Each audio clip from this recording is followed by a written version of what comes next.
Hello and welcome. I found a video about Immortal and I would like to share some thoughts about it. Of course, this video will be linked in the video description. I've genuinely spent the past 10 hours grinding to trial rank 55 and trying this endgame mode properly. So now that I've cleared up to Immortal Repertoire Act 12, there are issues that I would love to discuss with the community and get this conversation started as early as possible, because Do Night Abyss is still in its infant stages since the game just released for like 4 days by this point, and the earlier we can have discussions about the game itself, the devs can kind of be aware of the issues and what the community feels, and things may change for the better moving forwards. Good morning, Burbs. My name is Azalira, and today we are discussing the harsh truth about the immersive theater itself. About that take, I completely agree that we need to keep up the conversation with these developers so they can continuously improve their game. So first, let me set the stage. No pun intended. Let's say you're someone who really enjoys playing Berenica or playing Rhythm. All this time you've been spending all your resources into getting Intron number 6 for those characters that you love so much, only to find out that your melee-centric characters of Berenica and Rhythm gets abso-lutely shafted.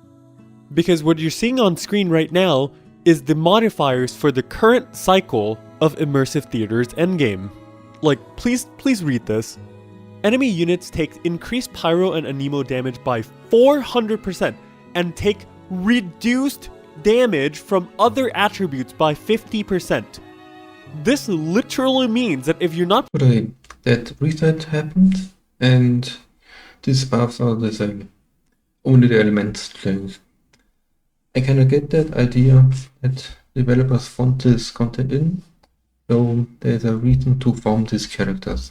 Still, in my opinion, these buffs are just too much. Especially because you can get character letters out of this content. That means every player should be able to beat it. playing pyro or anemo damage, you're getting absolutely shafted. On top of the fact that if you're not playing range damage, you're also absolutely shafted. Because these enemy buffs apply to not just big enemies, but also every single small mob that spawns in. And while I 100% agree that this is all absolutely ridiculous, there is also another perspective that we should look at as well. This could be the devs' way of saying, hey, you should try out this playstyle and stuff like that, because this is meant to be a challenge, and not just like a gameplay kind of challenge, but also a, hey, you should build these characters kind of challenge, and kind of forcing you to get out of your actual comfort zone and try something new. And this is something that Do Night Abyss can really capitalize on, because the fact that you can grind basically everything for free. Although you still have to put in a lot of time and effort for it, obviously. Yes, exactly. That is what I wanted to say earlier. What I'm just scared about is if you have grinded out your characters, that you have the tools to beat everything with any character. So there is no point on farming more characters or a new character that are coming out. So basically that equipment we can farm named demon witches are just too powerful. And also the fact that in the future, when we're like level 80s or something like that, a majority of these rewards can be easily claimed because they're locked behind level 50, 60, and less than 70 enemies. Which I probably think that by the point where we're like at the mega endgame, you could probably blitz through all these without even caring about the conditions. But still, I personally don't like the fact that they're just like, yeah, you know, you gotta just play these characters, man. And I think that a lot of you might agree with me on this. Because to me, I feel like one of the biggest points of doing Night Abyss is just that you can farm whatever you want, play however you want, and things like that. But then when they kind of put these kinds of restrictions on and be like, hey man, I want to use my, you know, really well built Berenica in this new endgame mode. And then suddenly it's just like, yeah, nah. Considering the two perspectives, I'm kind of somewhere in the middle-ish. On that part I kind of disagree. If you have a wide variety of characters, as developers you want to use that advantage and make endgame content with that. it's not productive or it's not very future approved to beat every content with ease with every character. On the other hand, it's a grind game, and at some point you can beat it regardless based on the equipment.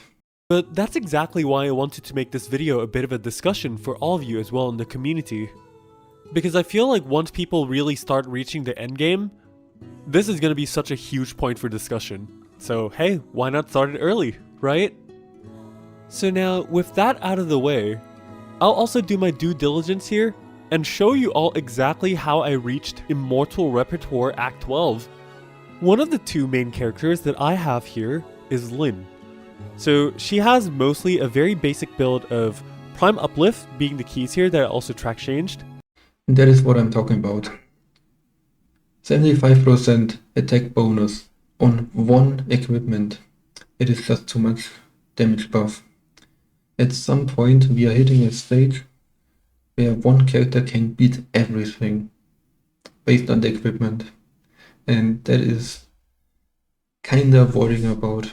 Okay, that is my take about everything. I am happy to hear your thoughts about it. And that is everything for today from my side, and maybe we will see us in a later video. Bye bye.